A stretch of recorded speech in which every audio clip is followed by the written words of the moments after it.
here, and you can either paint it as like a 3D box, or you can just do a single straight line to just kind of show where it is. So there's this one, and that's going to help this, the placement of this post here is going to help me place the post over here because we don't want them to line up. So there's another box over here. We want to keep things interesting and not line them up. See, this one's shifted to the right a little bit more.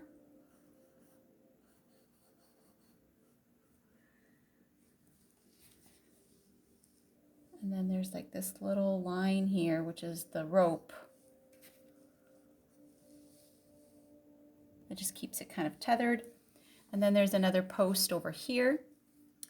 And this is also not lining up with anything. Make sure that it's like in between, kind of in between the house and this boat.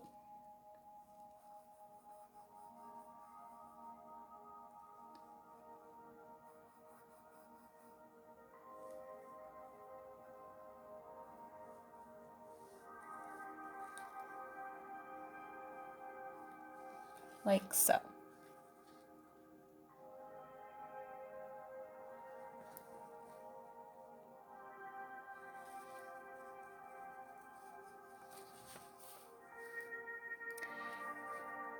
Now all we really have to draw, oh, we do have to do these lines here, which are a little bit taller. And they seem to be pretty equally spaced.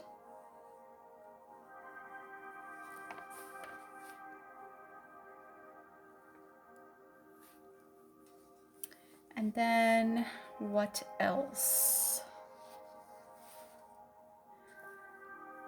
I think I just made my trees too big. That's what I did. I made my trees too big because I didn't, yeah, that's what's going on. I made this area over here just a little bit too big. It's okay, I'll shrink it down later. But you may find yourself like noticing stuff like that too. Like if something's like running into another thing, don't blame it on one thing. Quite often it's a combination of different things. It's entirely possible I made this boat just a little bit too big too, right? And I think that's the challenge about drawing. It's not about one thing. Like you think it's going to be one thing that's going to fix it, right? But it's a combination of factors. Okay, so this is going to seem a little weird, but let's draw the shape of this reflection. And, you know, we don't have to like go crazy with all the lines and the dots and everything, but you can see how it's like a parallelogram almost. You see, so this is going like this is going like this, straight, straight. So we're going to start, where are we going to start? Well, you may find this fascinating. Do you see how the reflection starts right at the edge of the notional space box here that I drew? It's no accident, right? So Signac was no doubt classically trained, okay? So this is stuff that classical, so all we got to do is find, well, it's actually from the bottom of this. So where all these points are touching, we come drop down all the way down to the water here, and then we come over and draw this. Here, let me double, yeah. So this is without the, look how far over this reflection extends because it's the point right here. So it's also catching the reflection of this sail, right? So it starts here, comes over. Now, just because I'm cutting this off with a line, when we paint it, you know, it's going to be a variety. Look at all this yellow that's weaving in and out, you know, because it's rippling water. And then this is going to go just a little bit in, I think. Yeah, about right here. Keep these two lines going the same way. This is going to really help us when it comes to time to paint this reflection, from helping it not get too out of control.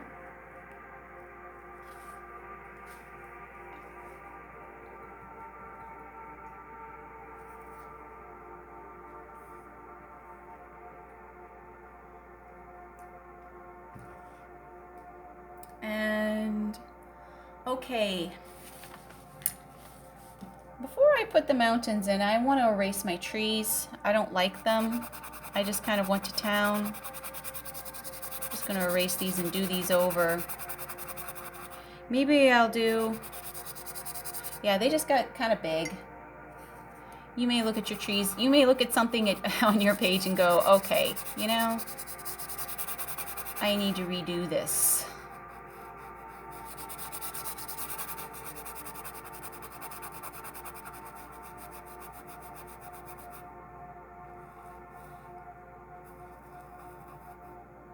Okay.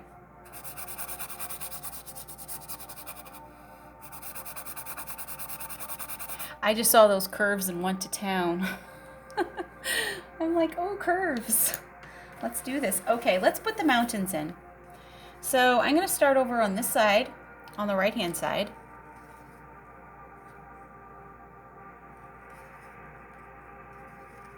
And I see 3 shapes. Ooh, we didn't do the little flyaway sail. We need to do this little flyaway right here. But basically, I see 3 shapes as far as the mountains are concerned. We'll do the mountains and then we'll do the little flyaway sail.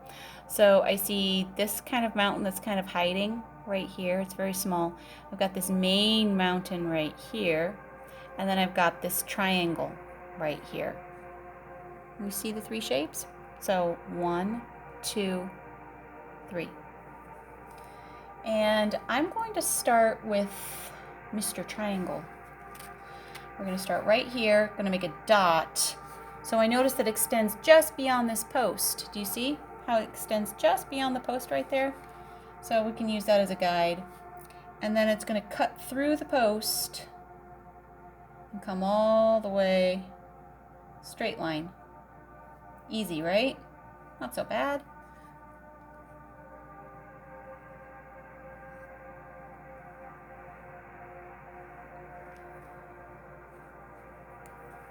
The next shape I'm going to draw is I'm going to start right about right here and do a little curve like this.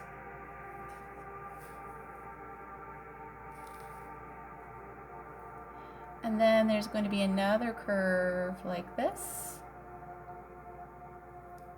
It's going to extend up. I'm sorry, extend over. And then it's going to finish like so. So that's the mountain.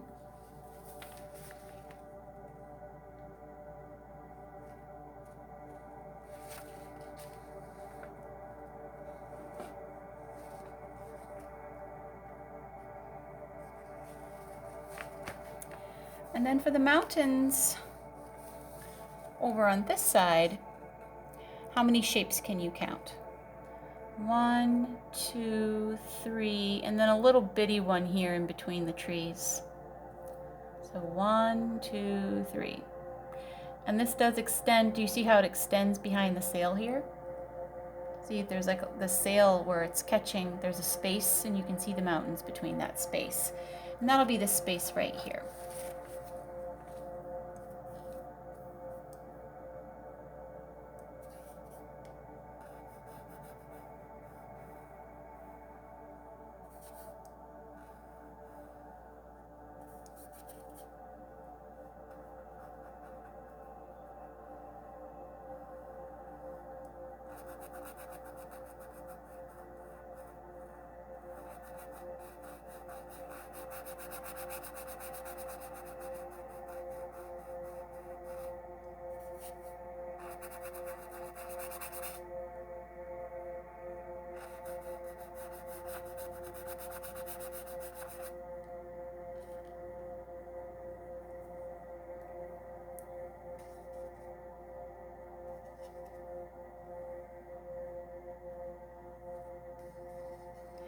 So now,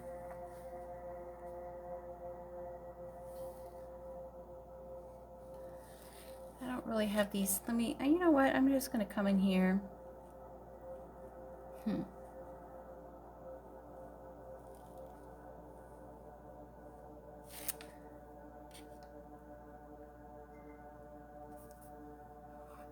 I'm gonna lower this roof. This house got a little bit too big.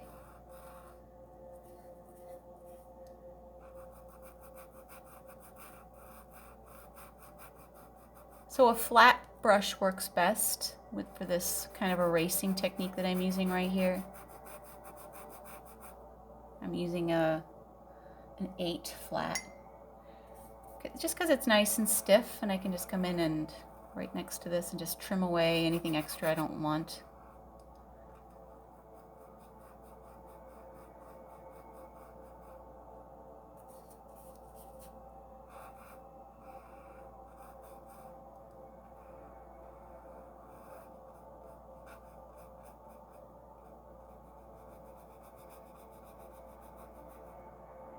Okay.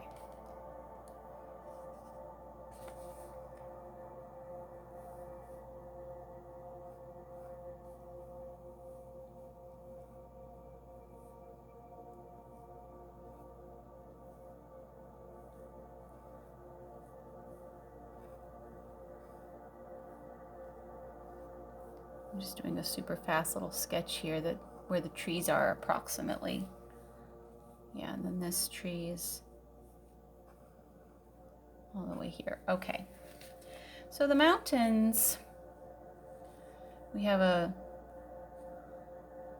let's see. So this would connect to here. This is a little higher. Okay, so it would be about right here. And then it would curve up and over. Then we've got this peak right here, which is connecting like so. Yeah.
All right. Let's do the little flyaway sail. And then I think we should have some time. Yeah, oh yeah. We'll have time to like experiment with this, with making the dots. This will be fun. So, the flyaway sail, and if you don't have your drawing perfect, that's okay. You know, we're just gonna focus on this V here and put some blue dots of different shades. So it's just gonna be blue and white paint, and we're just gonna work down here. So we don't have to worry about like putting it, you know, if you want to let your drawing rest and look at it again in the morning, you can do that. So, flyaway sail. It's it seems like disconnected, doesn't it? I can't really see a rope or anything connecting it. It's just flapping there. I'm not even sure what that is. That's really interesting, isn't it? Well, it is a triangle, but it's a triangle drawn with curved lines, right?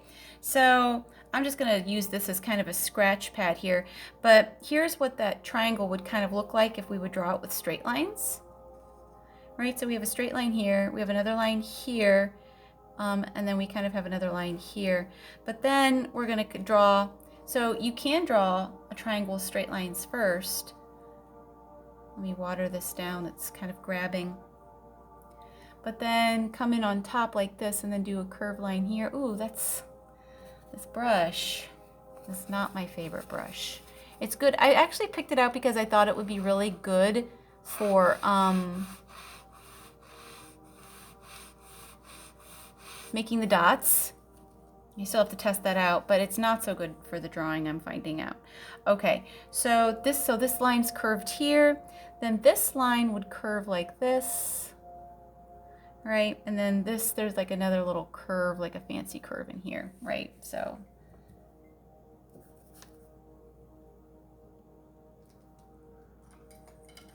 this is a better drawing brush. Okay, so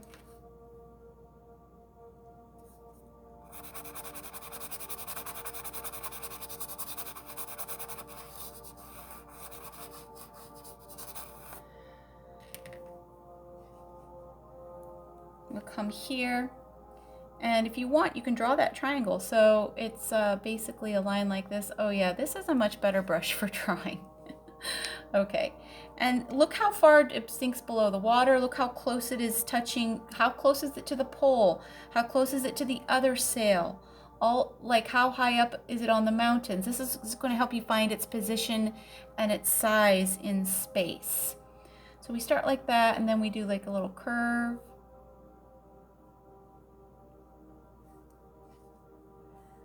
Another little curve.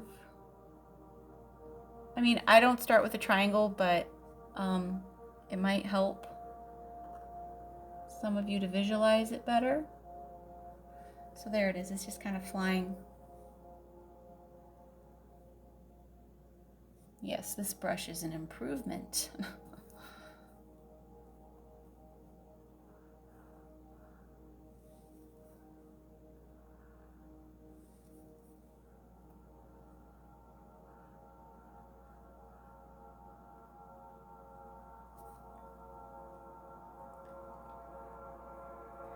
And there's actually another line right here.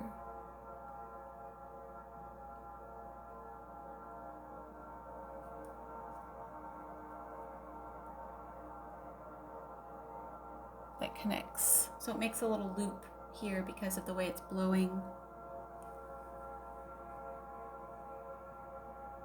There's a lot going on in this drawing, huh?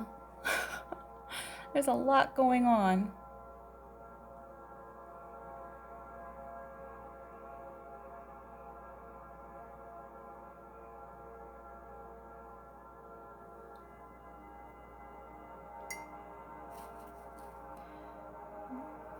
But if you can like let go of like, I don't know, any self-criticism you might be feeling and just enjoy it, it's so relaxing. You know, I know that some of you have been like, well, probably all of you have been in that space where it just like flowed and you were just like in this beautiful, like, it was just like flowing and everything was, it's like the best feeling.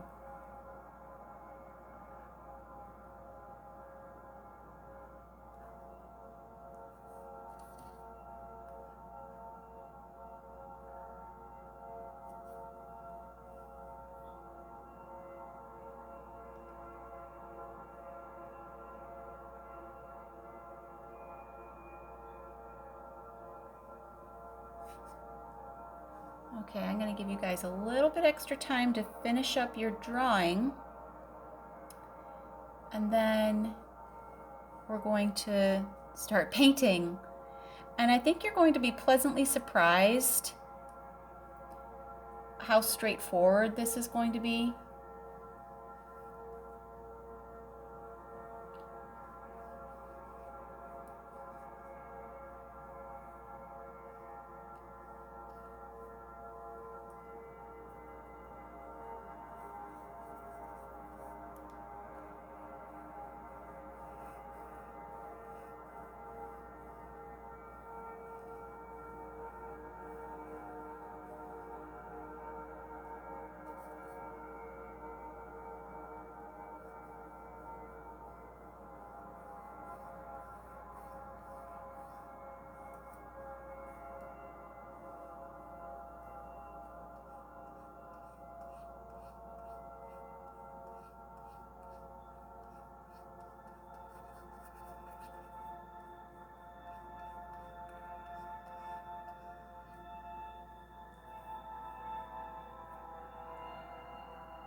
So Elizabeth, we're just going to use white and blue for the dots? Pretty much, yep. You can use ultramarine or you can use cobalt. Okay, and what brush are you going to use to do the dots? I'm going to use a small round brush. Okay. I've got the two different sizes I'm going to experiment with here. Let me get some white paint. So yeah, all we're going to need is blue and white. And yeah, I'm going to retire that one. I think I'm going to use my 4 round.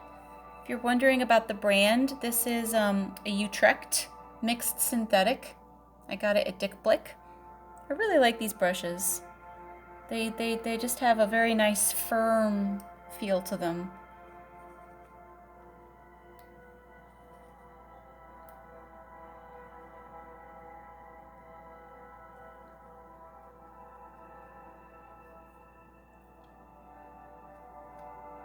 And we're actually going to start, well, I think it's just going to be straight up ultramarine or straight up cobalt. Let me just try this color out here.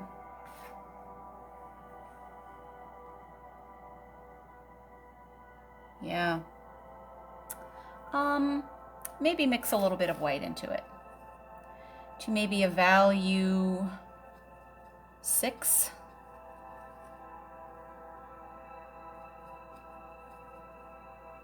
So just a nice middle value.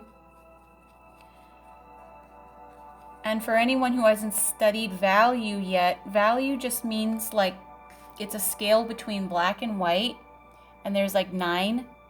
Okay, so you end with white at one end and black at the other, and then just incrementally gets, you know, darker and darker or lighter and lighter, depending if it's going from white or, you know, or towards black. And there's usually about 10 very distinct shades of gray. And so what we're going for is like somewhere right in the middle. It looks like this, basically. See this color?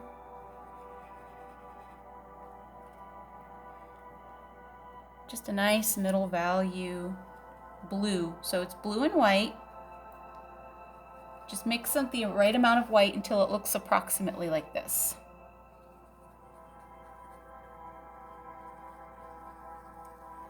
And let the dot painting commence. It's just lots of dots. Are you ready?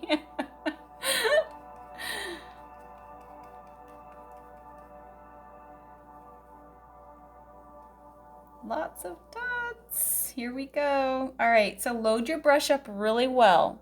And you want to load it in such a way that most of the paint is congregated at the point. Look how much paint I have here. It's a lot. See?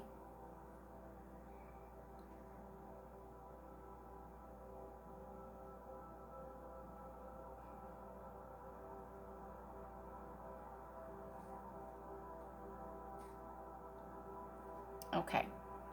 And we're just gonna paint right along the edge. You see how it's very dark blue along the edge here? We're gonna paint right along that edge. And don't poke the canvas.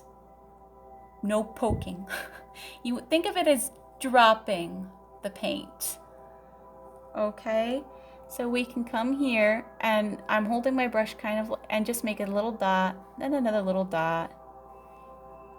In the beginning, it's okay to make slightly bigger dots.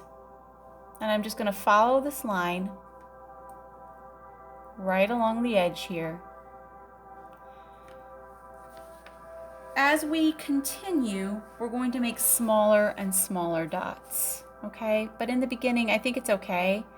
Just keep in mind that these may be partially covered up by other dots, and therefore less of it will show and it will appear to be a smaller dot than it really is. Think of it as like putting, have you ever seen like the on a computer? Little pixels? We're painting this image pixel by pixel. Little dots. we're going to come right along down the edge here. The harder you push, the bigger of a dot you're going to make. The reverse is true. The more lightly you touch the canvas,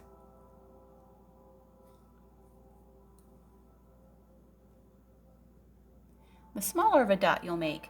Don't get lazy as you continue and push harder and think that you'll cover more ground.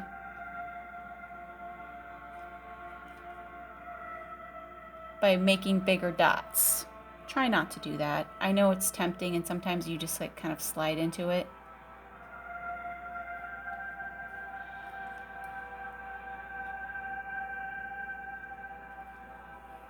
So this is kind of the effect you're going for.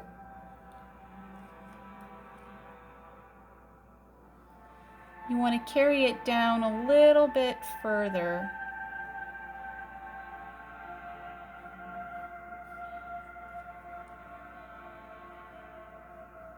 You'll have to keep reloading your brush, so keep your palette right where it's easy just to dip right into it and then lift your brush. Right. You don't want it like all the way over on the other side of a table or like where you have to reach like, if you just have to reach your brush a couple inches, like just by like turning your wrist a little bit, that really is the best because this is such a repetitive thing. You want to have, you're going to have to keep reloading your brush to make those dots. It's very helpful to have it as close as possible.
Now you see how deliberately I'm working. I work on one little area and I don't progress until that area is covered. So I don't go dot, dot, like widespread dots. You want them to be very compact. Very, very compact. Elizabeth, is there any way that you can give us a close-up of that pattern? Yeah, here it comes. I'm going to lower this and bring it in. Can you see that? The other camera is kind of covering it up. Can you see that better, Ruben?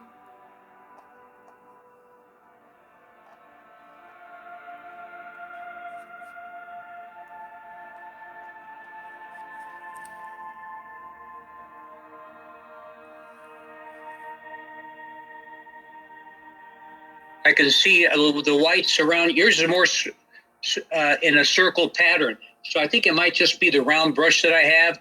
Are you hitting like the canvas like with the brush pointing straight at you, or are you holding it like this? Like where it's more I'm holding it just dipping it in.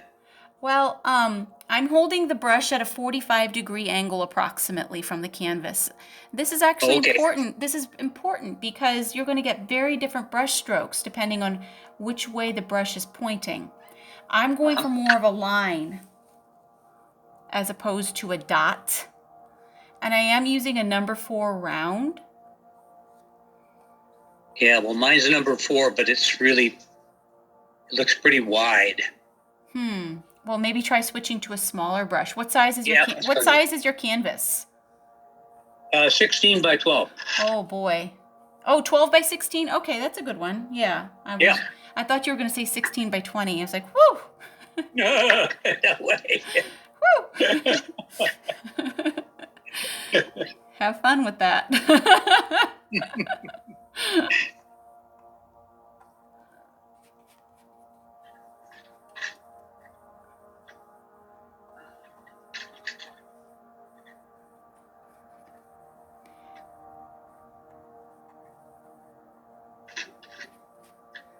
And don't forget to mute yourself. I can hear a scuffle. Elizabeth, Yeah, this hi, is Julio. Hi. You are not changing the values in the dots. Is that correct? Not at they're all the same. No, Huh? not at all. All right. The way we're going to progress is we're going to mix one color. It's very different than Monet. Very different. Right. Yeah. Right. So we're just putting a nice flat application of color, and then we're going to mix a different value and then put a flat application of that, and so on. Nothing's changed. I decided to go with cobalt, but right now it's quite a bit of contrast. It seems that you're using ultramarine. Is that correct? I am using ultramarine. You may need to use a little bit less white for the cobalt, because the cobalt blue is lighter than ultramarine. Okay. So, and don't check. Well, I'll manage. All right. Thank you. Okay. Moshi.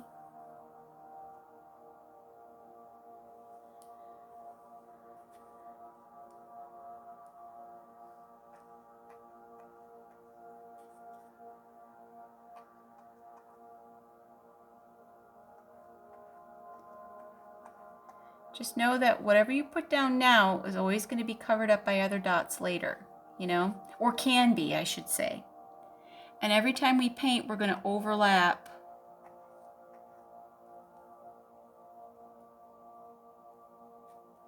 We're creating an overlapping pattern.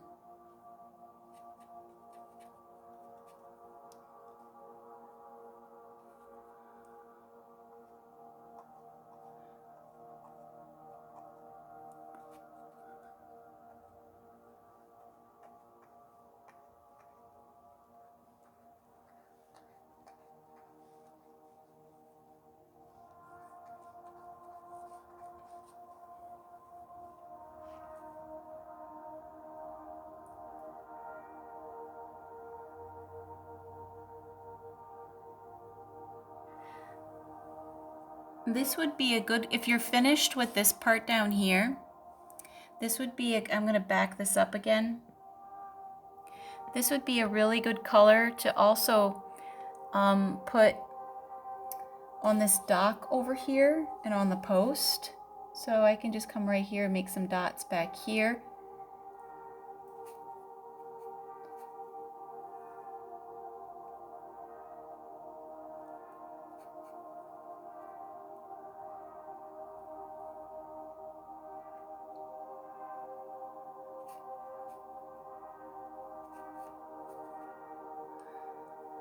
I mean, they're called dots, but a lot of them are actually more like lines. So a dot, it's not going to be, I mean, like perfectly round. Which is why I'm saying don't poke the canvas, because if you poke the canvas, it's going to make more. If you take your brush like this, right, and hold it at a 90-degree angle, like directly at your canvas, right, and you poke into it, the hairs of the brush are going to go like this, right? It's going to like make them spread out, and it's going to make kind of a messy look, which is good for some techniques, which is really, really good if that's what you're going for. But this is very precise. You don't want to do that. I think the best angle really is more like a 45-degree angle, which is naturally, I think, the angle that most of us fall into when we write. So just hold it kind of like you're writing.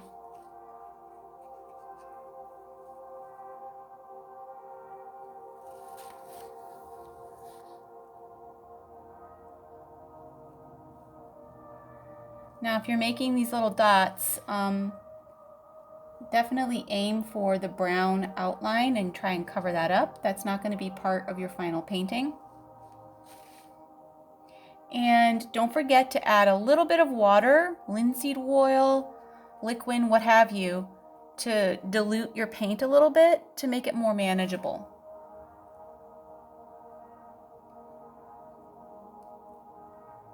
It just makes it flow a little bit better. It's not necessary. I know many painters who just use the paint straight out of the tube, and that's totally fine. Okay, you can also use this blue to paint this post in. This time we were kind of running like this, right? With the brush strokes, they're kind of pointing this way. We're going to use vertical.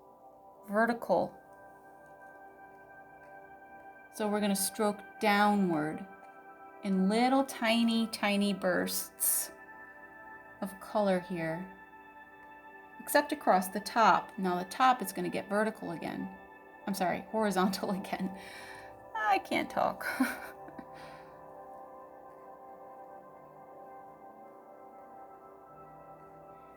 And right now, it doesn't really have much dimension. They just look like little dots. That's because we need to make some darker and some lighter, and then the whole thing is just going to start taking on more form. Also, keep in mind that as you're painting this, when you're really up close, it's kind of like zooming in. Like, have you ever zoomed in really far into a photograph so that you could see all the pixels to the point where you lost sight of the painting? Sometimes you have to step back, right? So if you're not getting